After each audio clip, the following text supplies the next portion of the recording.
Sorry, technical difficulties.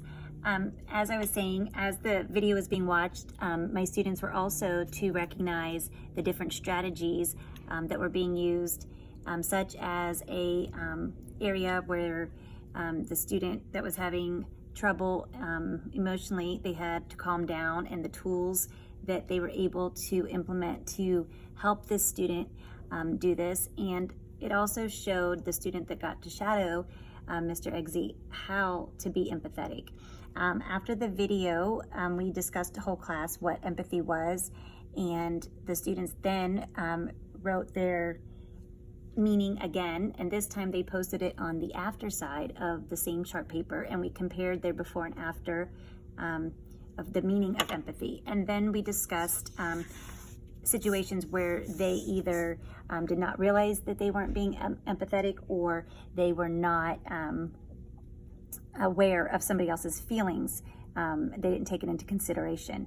We then played a game that went with the video about walking in Mr. Eggsby's shoes, and using a name selector, the kids would come up and select a card and read it aloud.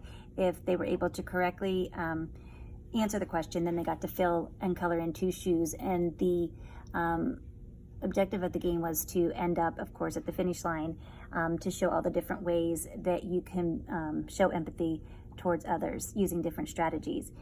The next day, we continued with review, where they then did scenario cards, and they did like a hands up, pair up activity, and they would present the scenario, and they would either have to give a strategy or identify the situation that was happening in each of the scenarios. These were the characters. I did want to go back and show you that from the video, and the video that was displayed in the passage. And we continued to discuss and read different scenarios throughout the week, and my kids really did enjoy this, as well as starting to recognize when they weren't being very empathetic towards each other, or they would refer back to the video of situations. Overall, I'll continue to implement learning about the different emotions and the different strategies on how to help them within themselves as well as with their peers. Thank you.